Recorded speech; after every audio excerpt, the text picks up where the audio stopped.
रहे हैं। अब आप एक बार प्यार से बोलिए, ओम शांति, ओम शांति, ओम शांति, ओम शांति, ओम शांति।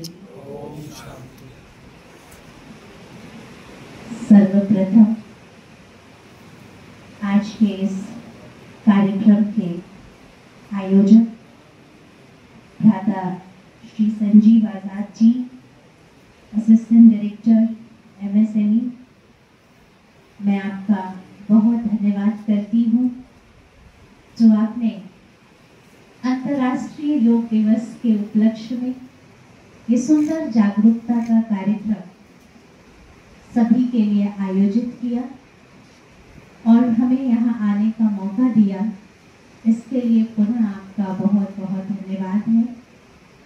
मंच पर अन्य जो हमारे प्रिय भ्राता और हमारी बहनें उपस्थित हैं, उनको भी मैं बहुत बहुत आभार व्यक्त करती हूँ कि आज इस सुंदर कार्यक्रम में आप उपस्थित होकर के हम सब के साथ एक सुंदर विषय पर चर्चा करने के लिए आप यहाँ उपस्थित हैं।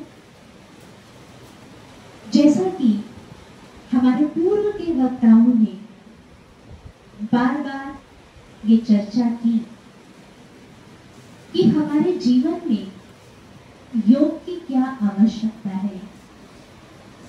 हमारे संजय भाई कह रहे थे, सिर्फ एक दिन हमें योग दिवस नहीं मनाना है, बल्कि हमारा जीवन ही कैसा होना चाहिए, योगी जीवन होना चाहिए। और जब हम योगी जीवन की बात करते हैं तो योगी जीवन किसको कहा गया और योग है क्या, रियली योग क्या है, इसकी गहराई को भी जानना बहुत जरूरी है। बार बार ये चर्चा आई है कि योग हमारी संस्कृति में पुरातन काल से रहा है। आज हम भले योगा शब्द कहना शुरू कर चुके हैं, लेकिन वास्तव में शब्द कौन सा है, योग। और आप सब ने अगर गीता का अध्ययन किया होगा तो गीता में बहुत सुंदर योग का वर्णन है, जिस योग का नाम है राजयोग। एक पोजीशन है जहां अर्जुन जैसा महान योद्धा जब युद्ध के मैदान पर है,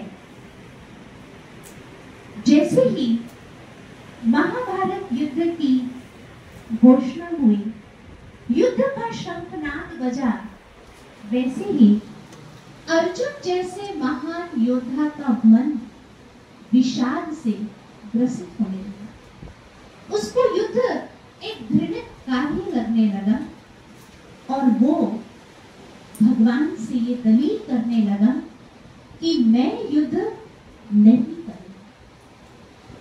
चिंतन करने की बात है कि ऐसा नहीं था कि वो पहली बार भीष्म पितामह और गुरु द्रोणाचार्य का सामना कर रहा था।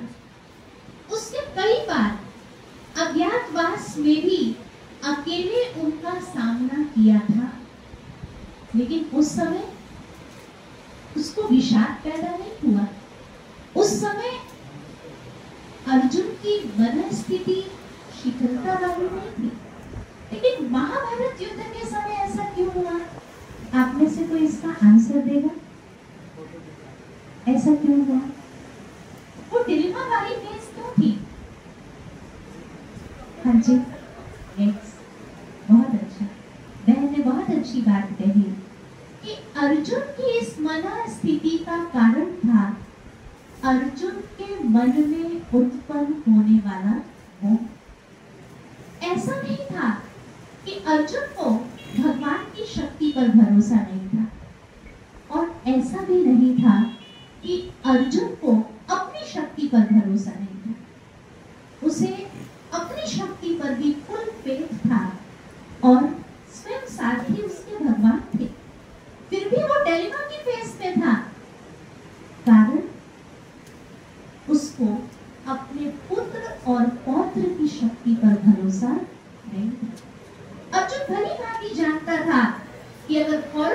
के लोग मारे गए तो पांडव पक्ष के लोग भी सुरक्षित नहीं रह पाएंगे।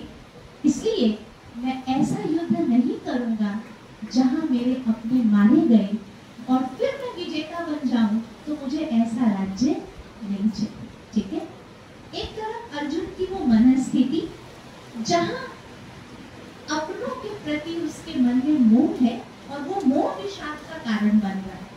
उसके हाथ पांव कांप रहे हैं, उसका गांडीव धनुष हाथ से छूट रहा है।